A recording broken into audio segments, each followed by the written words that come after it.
Graça e paz, irmãos, em nome de Jesus, amém? Nós estamos felizes de estar na casa do Senhor, na presença de Deus. E hoje, primeiro domingo de março já, nós vamos iniciar uma nova série de mensagens.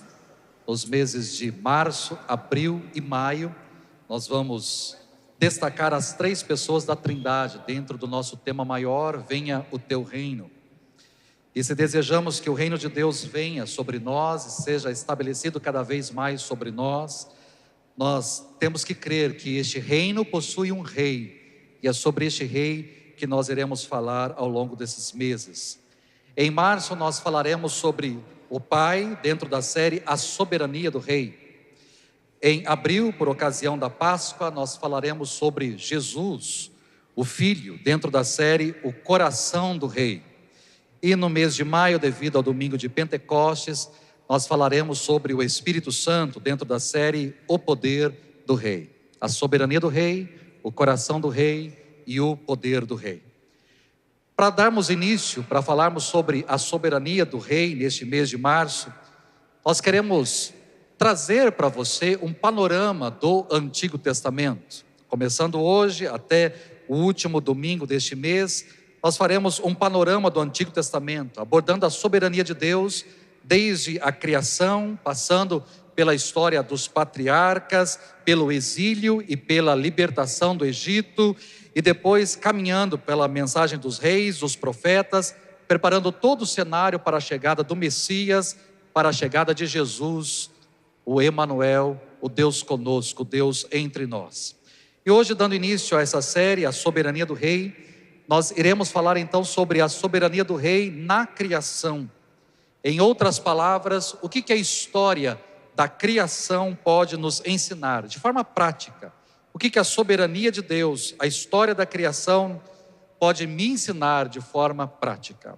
Eu quero ler e meditar com você no texto do Salmo de número 33, versos de número 6 e verso 9. Salmo 33, verso 6 e verso 9, que nos diz o seguinte: mediante a palavra do Senhor foram feitos os céus, e os corpos celestes pelo sopro de sua boca. Pois ele falou, e tudo se fez. Ele ordenou, e tudo surgiu. Podemos ler juntos esses dois versículos do Salmo 33, o verso 6 e o verso 9, bem forte, vamos ler juntos? Mediante a palavra do Senhor foram feitos os céus, e os corpos celestes pelo sopro de sua boca. Pois ele falou, e tudo se fez. Ele ordenou, e tudo surgiu. Antes, porém, de abordar com você a história da criação, eu preciso trabalhar o que significa a palavra soberania, principalmente o que nós entendemos como soberania nos dias de hoje.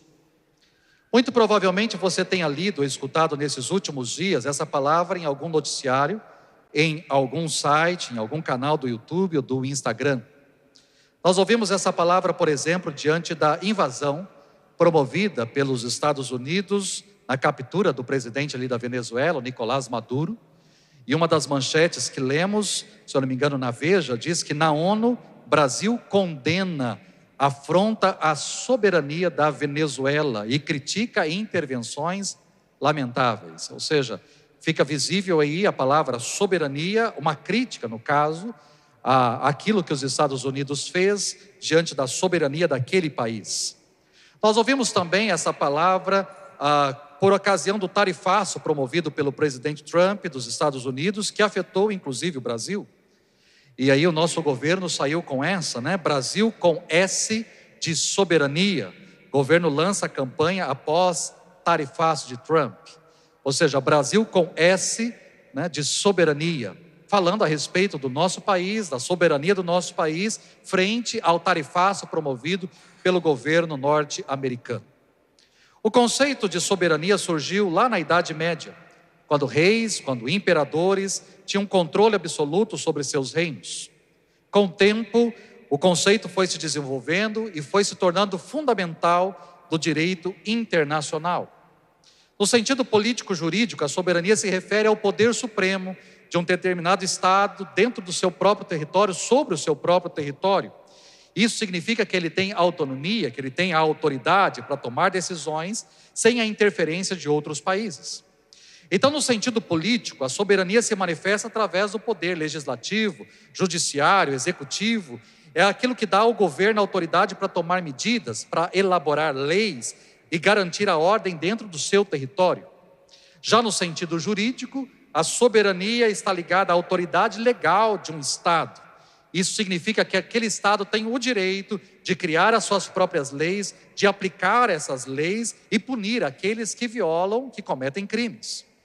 Isso talvez fica muito visível quando olhamos, por exemplo, para os Estados Unidos, onde os estados são independentes e possuem leis próprias. Uma pessoa que comete determinado crime em um estado, ali naquele estado, aquele crime é apenas uma prisão. Em outro estado, a prisão já não é por anos, mas é uma prisão perpétua. Em outro estado, aquilo já não é nenhuma prisão, mas é uma sentença de morte. Ou seja, há independência, os estados são livres para isso, têm a autoridade, a autonomia para legislar, para criar leis, para legislar e para punir, aplicar as leis feitas naquele estado. Além disso, quando falamos em soberania, ela pode ser classificada de duas formas: soberania interna e soberania externa. Soberania interna se refere à autoridade do Estado sobre os próprios assuntos, a sua capacidade de exercer controle sobre o seu próprio território, sobre a sua população. Mas quando falamos em soberania externa, diz respeito à posição de um Estado em relação aos demais atores internacionais.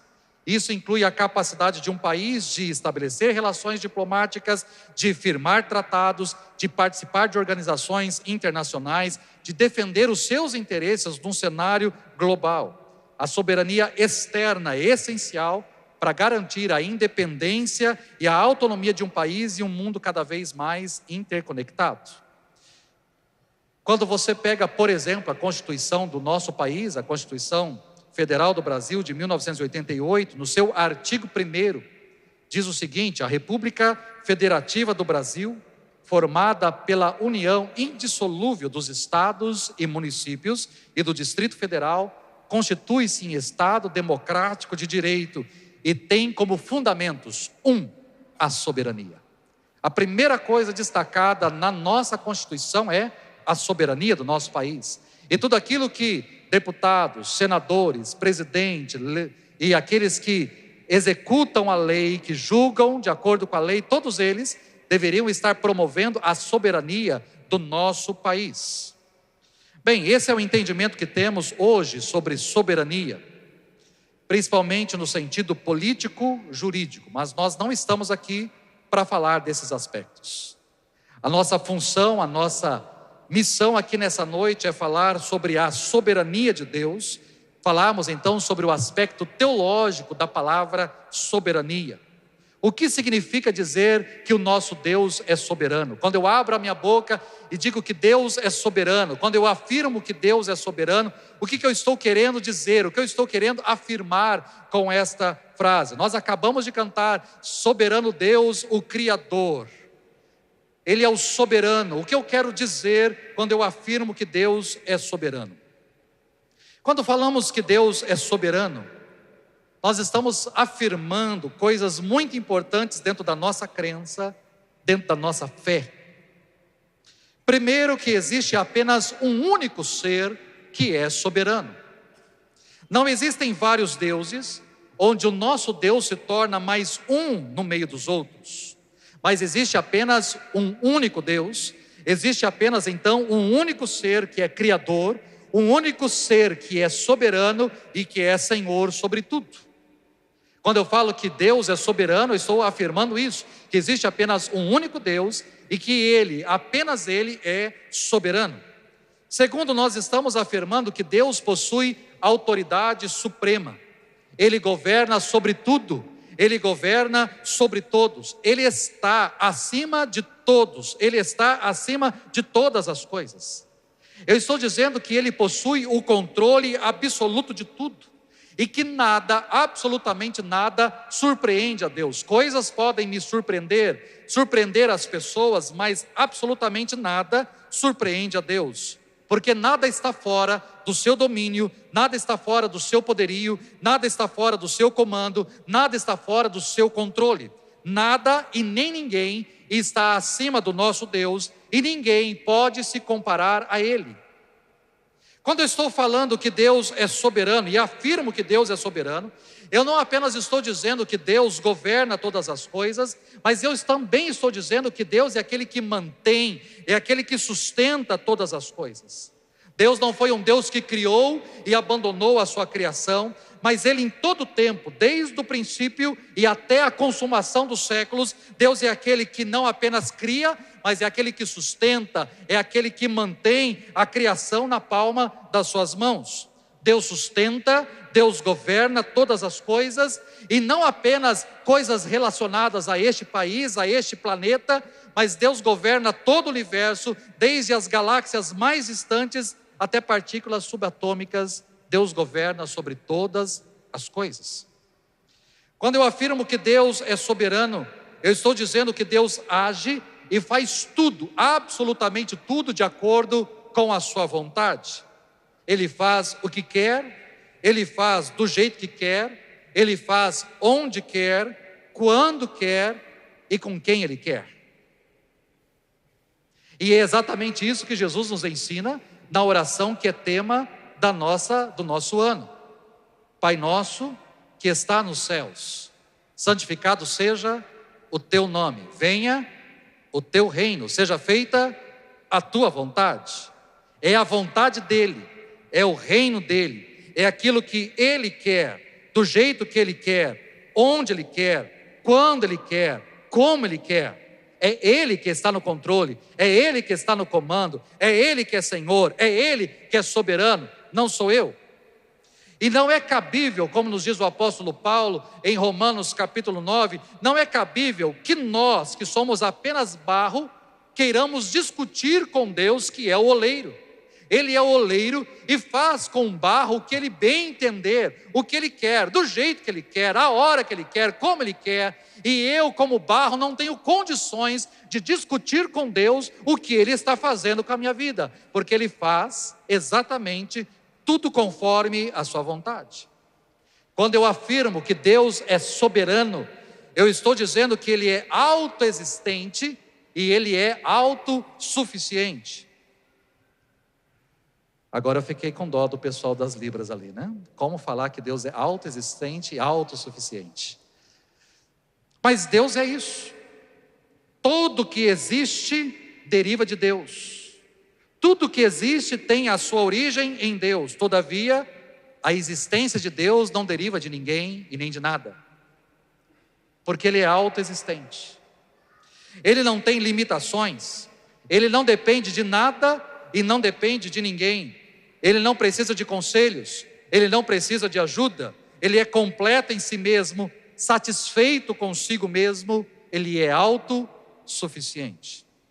Então, quando nós levantamos um clamor e dizemos: venha, Senhor, o teu reino, venha o teu reino sobre as nossas vidas, nós estamos afirmando que neste reino que nós queremos sobre a nossa vida, neste reino existe um rei, e que este rei é soberano, que este rei é único, que este rei possui toda a autoridade sobre tudo e sobre todos, que Ele sustenta todas as coisas, que Ele não depende de nada, não depende de ninguém, e Ele age de acordo com a sua vontade, de acordo com o seu desejo. É sobre isso que nós estamos falando. E desde quando, pastor, que o nosso Deus é soberano? Desde sempre.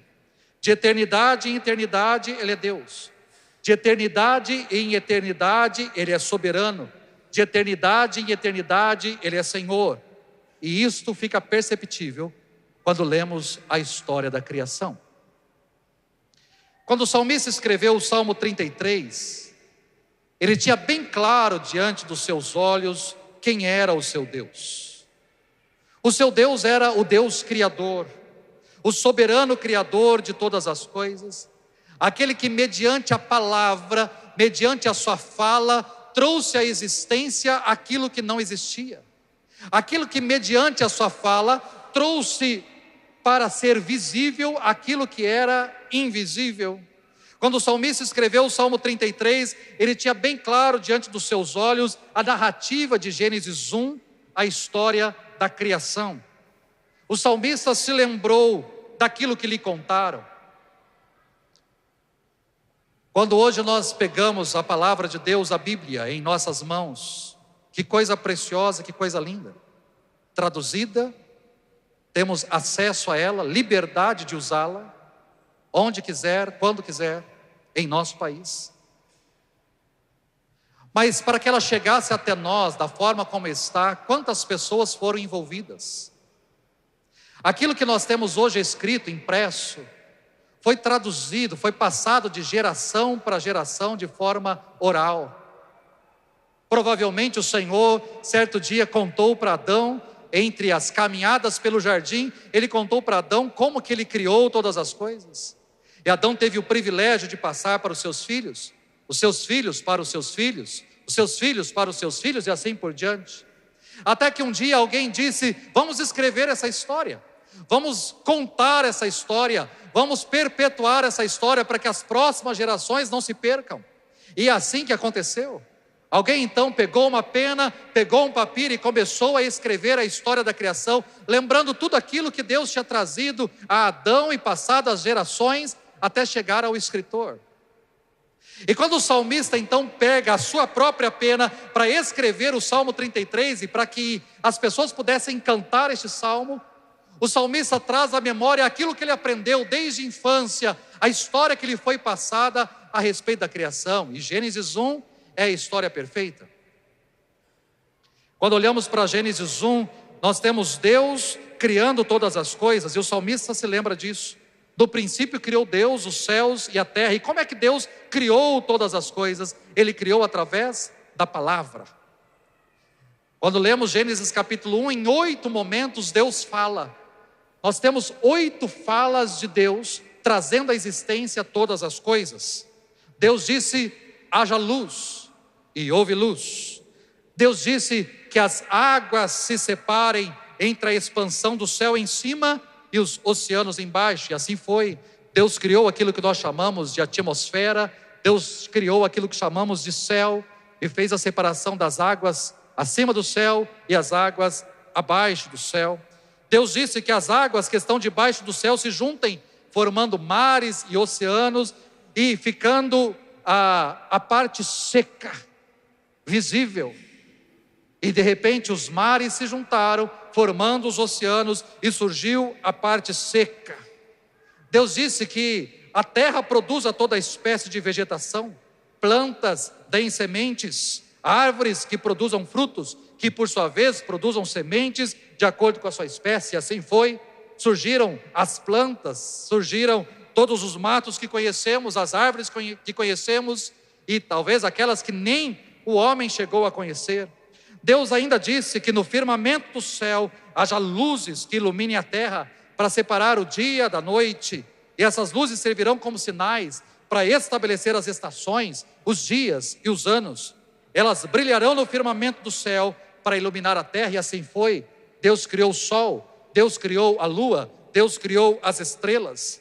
Depois Deus disse que as águas se encham de peixes e de outras espécies de vida, e voem as aves sobre a terra, sob o firmamento dos céus. E assim Deus criou todos os animais marinhos, toda espécie de vida aquática, além das aves, de acordo com as suas espécies.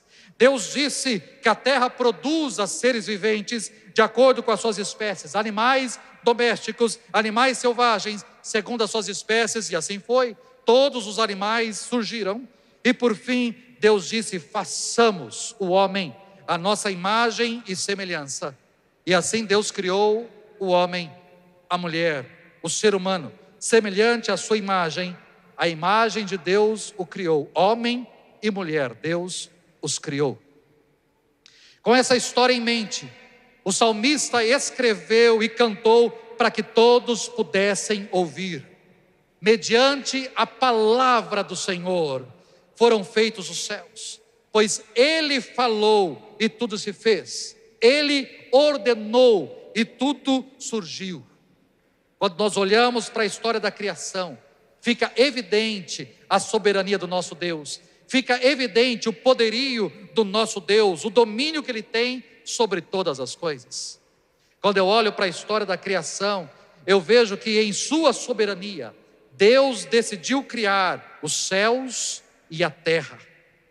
Ele existia antes de todas as coisas existirem. Ele é eterno, não tem início, não tem fim. Mesmo sendo eterno, mesmo sendo autoexistente, mesmo sendo autossuficiente, não precisando de nada, não precisando de ninguém, Deus decidiu criar tudo o que vemos e aquilo que os nossos olhos não conseguem enxergar. Deus decidiu criar aquilo que é visível e aquilo que aos nossos olhos é invisível. Deus decidiu criar todas as coisas. Ele não precisava. Deus não criou porque Ele estava triste. Deus não criou porque Ele precisava de companhia. Deus não criou porque Ele precisava do nosso louvor. Deus não criou porque Ele precisava fazer alguma coisa porque a vida dele estava muito monótona. Não! Deus não precisava de nada. Ele estava completo em si mesmo, realizado em si mesmo, satisfeito em si mesmo. Mas Ele decidiu criar todas as coisas porque Ele é soberano para isso. Ele quis criar, decidiu criar e criou. Em sua soberania, Deus decidiu criar todas as coisas do jeito que Ele quis criar. Apesar de ser um ser atemporal, a primeira coisa que Deus criou foi o tempo. A primeira coisa. Muitas vezes nós olhamos e falamos assim, não, a primeira coisa que Deus criou foi a luz. Não, a primeira coisa que Deus criou foi o tempo. Porque ao criar a luz, Ele fez separação entre luz e trevas. 12 horas de luz, 12 horas de trevas. Assim Ele criou o tempo, criou as horas, os minutos, os segundos, para reger as nossas vidas. Ele decidiu criar uma semana com 7 dias, onde em 6 dias nós trabalhamos e um dia nós descansamos. Ele decidiu criar os continentes, os oceanos. Ele decidiu criar o sol, a lua, as estrelas. Ele decidiu criar as plantas, as frutas, as árvores. Ele decidiu criar os animais do jeito que eles são, as aves, os peixes, os répteis, como eles são. Ele decidiu criar o homem, a mulher, como são. Ele criou tudo do jeito que Ele quis criar. Por mais que você possa discordar, por mais que você possa ter uma ideia melhor, por mais que você possa ter uma ideia mirabolante, e por mais que você já tenha dito que se você fosse Deus, você teria feito diferente, isso não importa.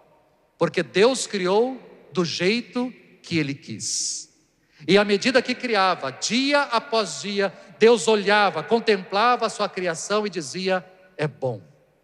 E quando Ele terminou no 6º dia toda a obra das suas mãos, Ele olhou para tudo aquilo e disse, é muito bom, é perfeito. Em sua soberania, Deus decidiu criar a partir do nada todas as coisas de forma assertiva e de forma funcional. Como já foi mencionado aqui, hoje nós estamos com a nossa feira de ministérios. Depois, os irmãos estão convidados a passear, a conhecer os mais diferentes ministérios que estão esparramados aqui pelo templo. Mas tudo aquilo que nós podemos contemplar ali, e cada líder com os seus liderados tiveram a oportunidade de ornamentar, de enfeitar, de produzir o seu espaço, para deixar o seu espaço convidativo, chamativo, bonito. Por mais que eles puderam usar de muita criatividade para estampar aí os seus ministérios, tudo aquilo que eles fizeram foi baseado em alguma coisa que já existia. Tudo aquilo que está ali é algo que foi criado em cima de algo que já existia. Mas o nosso Deus não fez assim. O nosso Deus criou do nada todas as coisas. Tudo que nós criamos, inventamos, tudo que nós produzimos, nós nos baseamos em alguma coisa que ali já existe. Mas o nosso Deus criou do nada todas as coisas. O Deus atemporal criou o tempo, os segundos, os minutos, as horas, o dia, a semana, o mês, o ano. O Deus que não possui corpo criou o espaço físico, o planeta, a atmosfera, os continentes, os mares, além dos corpos e das estruturas de todos os seres vivos. O Deus que não possui forma, criou a forma de todas as coisas.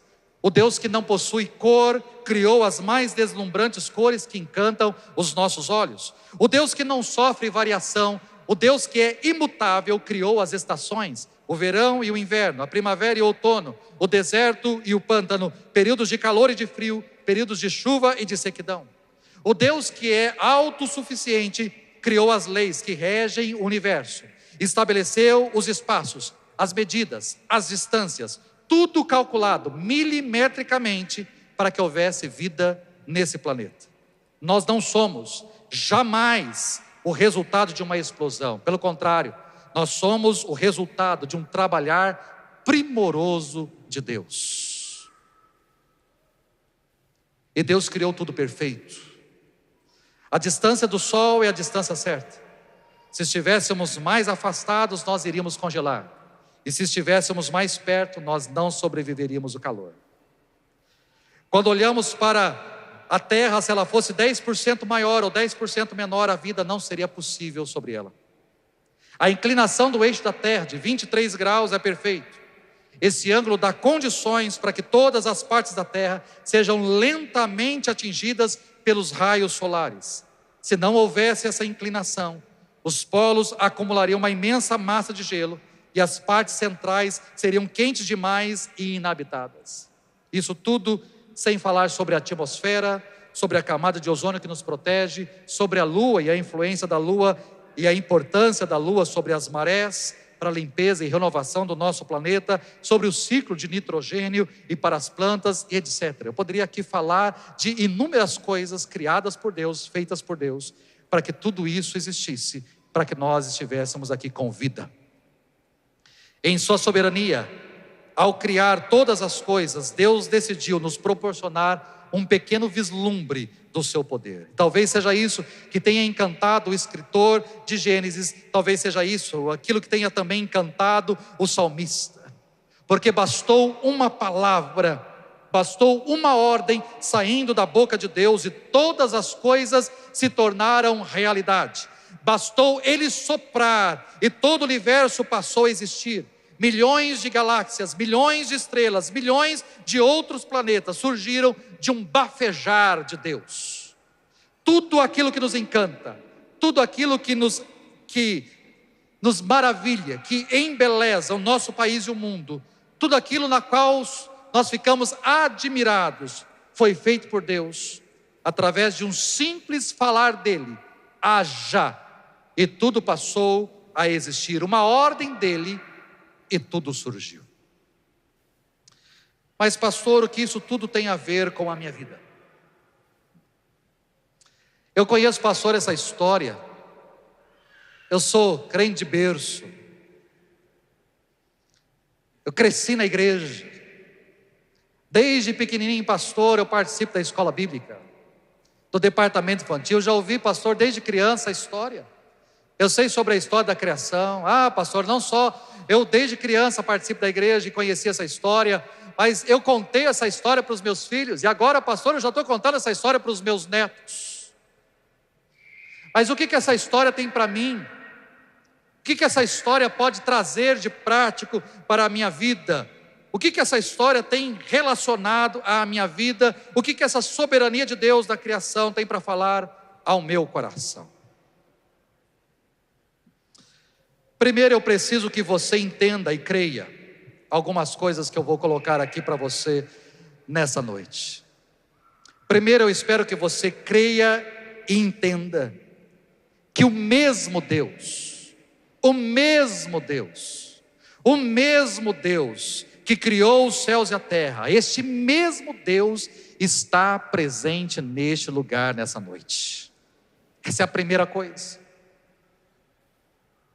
Quando você agora no final da tarde resolveu tomar um banho para se refrescar, foi até o seu guarda-roupa para escolher a melhor peça que lá estava para você vir.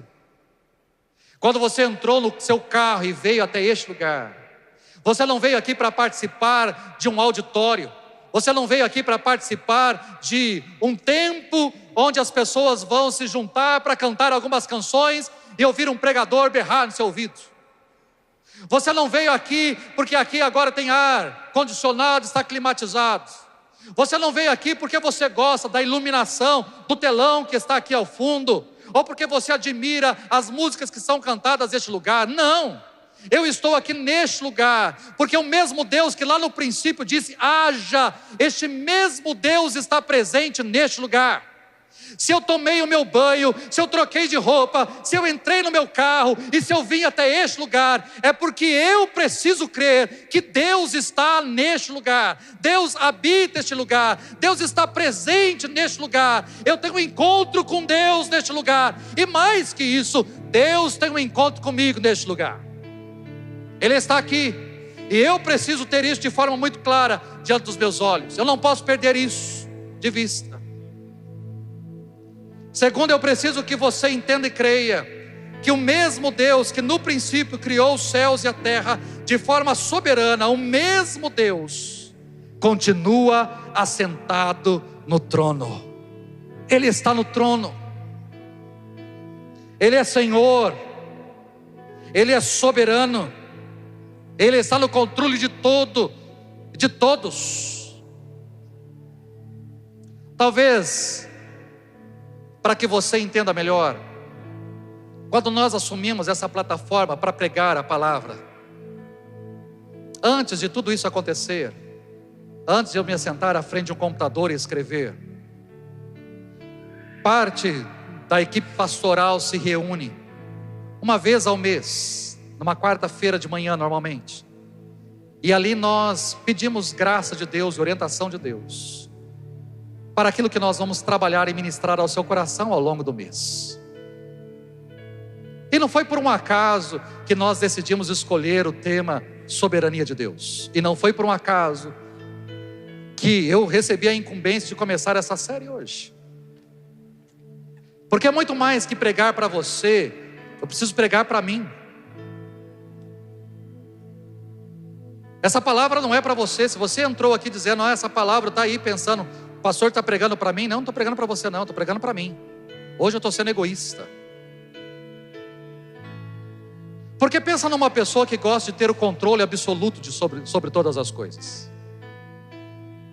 Pensa numa pessoa programada, numa pessoa que gosta de ter tudo milimetricamente estabelecido. Pensa numa pessoa que gosta de olhar para a semana e ter a sua semana bem elaborada, o mês bem elaborado. Pensa numa pessoa que gosta de olhar para a sua vida financeira e ter tudo muito bem estabelecido. Eu sei o que vou pagar, quanto vou pagar, o que vai sobrar, quanto vai sobrar, onde eu vou investir, da onde eu vou tirar, onde eu vou aplicar. Pensa numa pessoa que gosta. Mas pensa numa pessoa que nesses últimos dias não está com controle de absolutamente nada. E isso me dá pavor, isso me dá medo.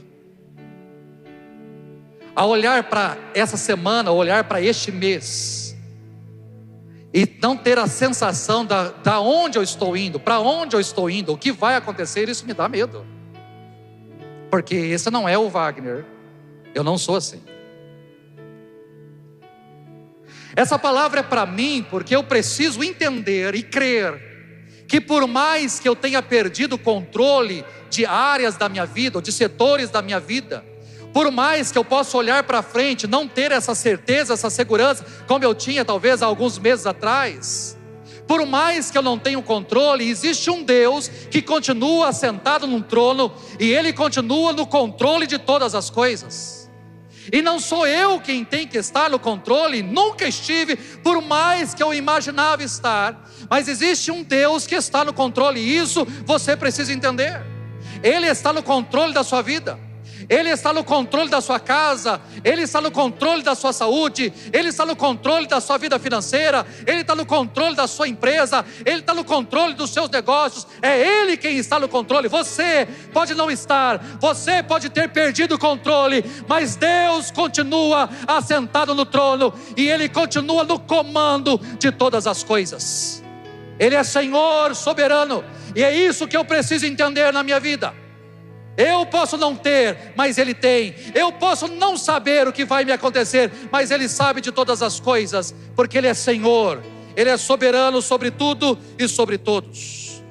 Terceiro, eu preciso que você entenda e creia que o mesmo Deus que lá no princípio criou os céus e a terra, esse mesmo Deus pode transformar qualquer situação caótica numa nova realidade, completamente diferente daquilo que você está vivendo. A terra era sem forma e vazia, e quando Deus começou a criar todas as coisas, a primeira coisa que Ele criou foi a matéria, uma mistura de tempo e espaço, algo que não tinha uma definição, um conglomerado, um caos. E Deus começou a criar a partir daí. Ele começou a trazer à existência o que não existia. Ele começou a tornar visível o invisível. E em 6 dias, Deus mudou completamente o cenário. De uma terra sem forma e vazia, passou uma terra a ser com forma e preenchida. Em 6 dias, mas Deus poderia ter feito em 6 horas. Deus poderia ter feito em 6 minutos. Deus poderia ter feito em 6 segundos. Deus poderia ter feito em 6 milésimos de segundos. Porque Ele é Deus e pode todas as coisas. O que eu preciso que você entenda é que talvez você possa olhar para a sua vida e dizer: a minha vida está um verdadeiro caos. Pastor, eu olho para a minha vida e choro. Eu estou vivendo um caos na minha vida. Eu olho para frente e não enxergo nada. Eu só enxergo escuridão. Isso me traz medo. Isso me traz pavor ao coração. O que é que tem te desesperado? O que é que tem trazido medo e pavor ao seu coração? Entenda e creia. Deus pode transformar completamente essa situação caótica em que você está vivendo. Ele pode.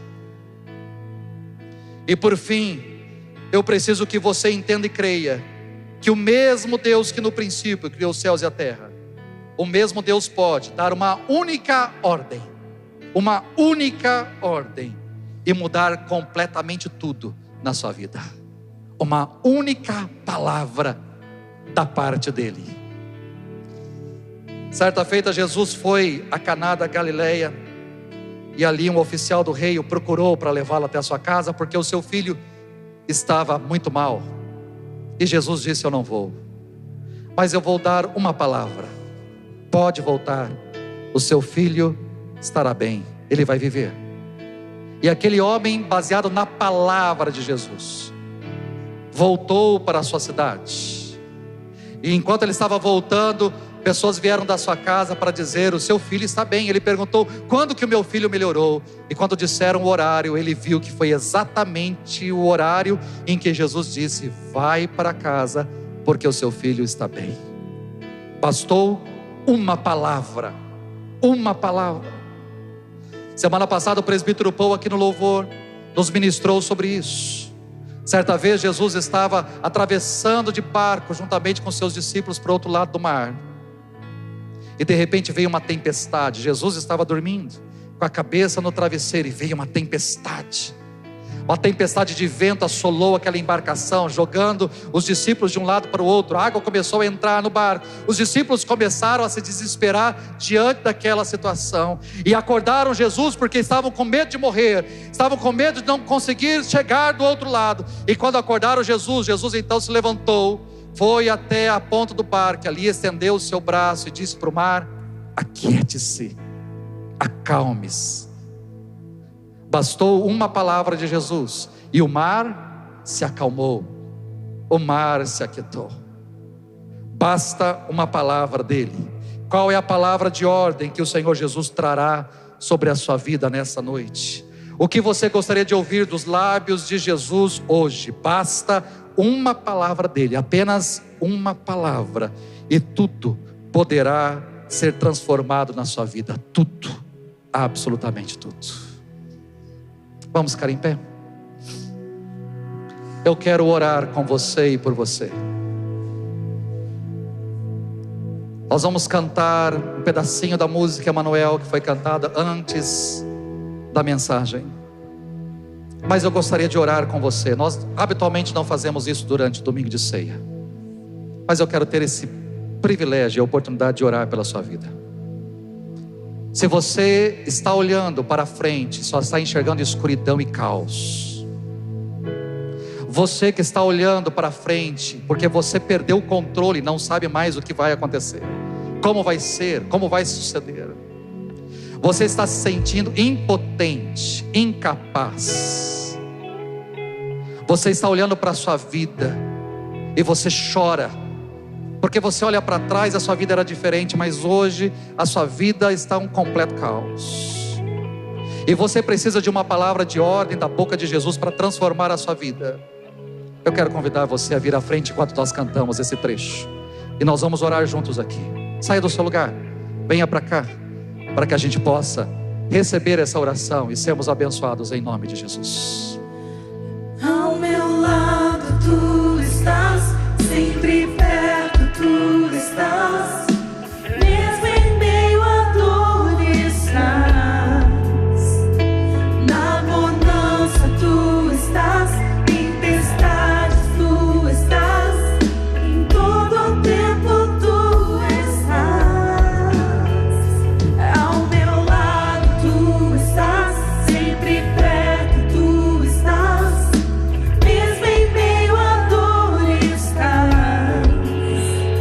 na bonança tu estás, tempestade tu estás, em todo tempo tu estás.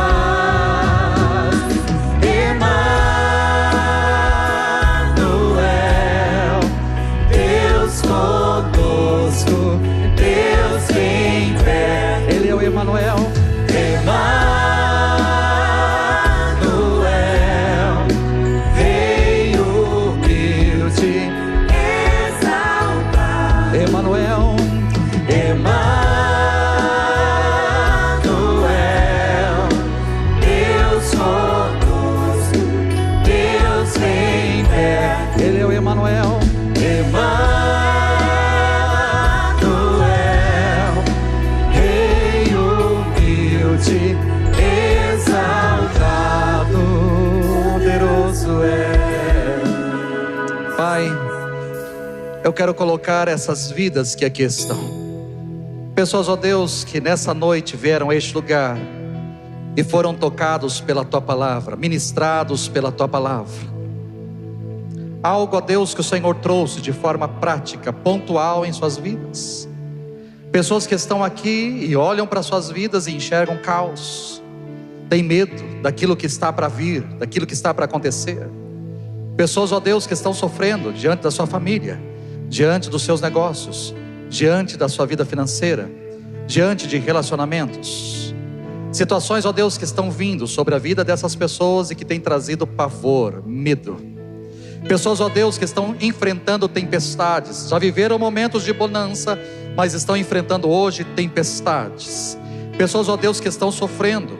Pessoas, ó Deus, que estão desesperadas e que estão nessa noite olhando para o Senhor, o Criador de todas as coisas, o Senhor que é soberano sobre tudo e sobre todos, o Senhor que está assentado no alto e sublime trono, o Senhor que pode com uma única palavra mudar completamente a história da nossa vida. E nessa noite, ó Deus, o que nós te pedimos é isso: dê a sua palavra de ordem, mude a nossa história, estenda as suas mãos sobre nós, aquiete a tempestade que tem vindo sobre nós, acalme o nosso coração, mude o cenário que tem nos constrangido, que tem nos consternado, mude o cenário, ó Deus, que tem trazido aflição e angústia ao nosso coração. Faça a sua obra nas nossas vidas, que a gente possa entender que o mesmo Criador lá no princípio, este mesmo Criador que está nessa noite aqui e que pode mudar a nossa história, a nossa vida. É isso que nós oramos, Senhor.